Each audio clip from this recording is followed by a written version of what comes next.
In previous reports of operators at squad undergoing real field exercise bridgeXplorer, we learned about some general issues of operating in heavy protective equipment like the CBRN protective suit Zodiac. But the exercise served to train general military skills as well. In fact, it did not take place in the controlled environment of an enclosed training facility, but in free countryside. The operator thus was required to perform a stealthy approach to the assigned reconnaissance target, a strategically important bridge. He neither ever passed the assigned route before, nor could he be sure there were no obstacles in his way. But primarily he had to perform his mission both in full protective posture and without being recognized by anyone. Immer in Deckung bleiben. Nur das zählt. Also schau weit voraus. Wo bewegt sich was? Wie kannst du ausweichen? Darum geht es nicht nur im Ernstfall, sondern auch schon im Manöver. Denn dass wir schon trainieren, für den Atomkrieg, fürs Weiterkämpfen trotz C-Waffeneinsatz, das soll ja keiner wissen. In fact, ZodSqd was faced to several persons crossing his way during his approach. In most cases, he was able to hide in nearby bush or woodland thanks to the camouflage colors and patterns of his protective uniform. But upon arrival at the bridge assigned as reconnaissance target, 2 civilians in a van came across his way. Ich also auf der letzten Geraden, im freien Feld kurz vor dieser Brücke. Da kommt ein Wagen, 2 Kerle drin. Ist das Teil der Übung? Soll ich die ausnocken? Aber wie? Ohne Waffe? Verstecken? Aber wo? Kein Baum, kein Strauch. Also weiter. Marschieren. Abwarten. Was passiert? Die kommen direkt auf mich zu, langsamer. Ich heb die Hand, die auch. Die Augen nur auf mich, und vorbei sind die. War das Anerkennung? Bewunderung? Da in deren Blicken. Wer weiß, ich muss weitermachen. Leistung zeigen.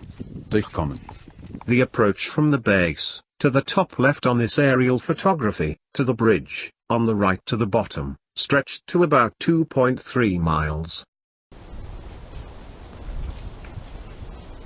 Finally, after 2 hours of approach inside his hermetically sealed Zodiac suit, ZodSqd arrived at the bridge. These pictures show him doing a quick checkup of the bridge, investigating if there are structural damages like cracks, holes or collapses in it. Furthermore, the heavily packed operator has to climb down the embankment to perform a visual control from the basement of the bridge as well. This is most important to find potential mines or explosives attached to destroy the bridge via remote control. Only an operator approaching the structure in such full protective gear can inspect it from the bottom, where neither aerial photography nor drones can produce the required in-depth recon data.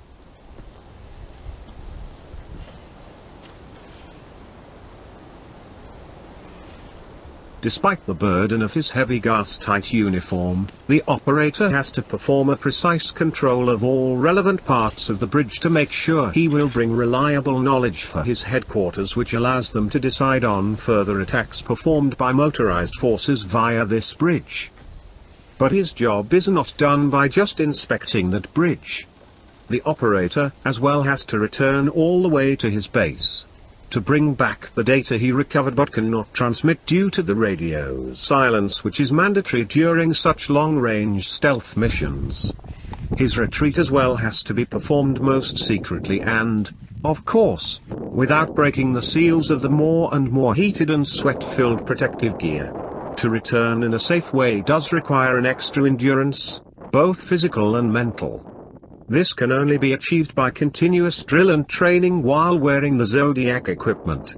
By carefully watching these pictures, we can see the sweat produced in abundance by ZodSqd's body is settling on the inside of his gas mask's visor. But as a sufficiently trained operator, he does arrange with this without delaying his retreat or trying to strip of his mask and other protective gear. This gives an example on how the modern CBRN soldier has to put aside his basic physical needs in order to complete even the most exhausting missions he is commanded to. By now we learn that ZodSqd reached his target successfully and is about to bring the required reconnaissance data to his unit.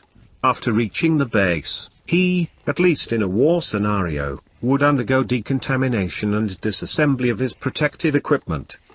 The operator returning from exercise bridgeXplorer will meanwhile be subject to further examination of his physical and mental performance. To learn more about our experts' evaluation, stay tuned to this channel. Results will be published here shortly after release by our Secret Service.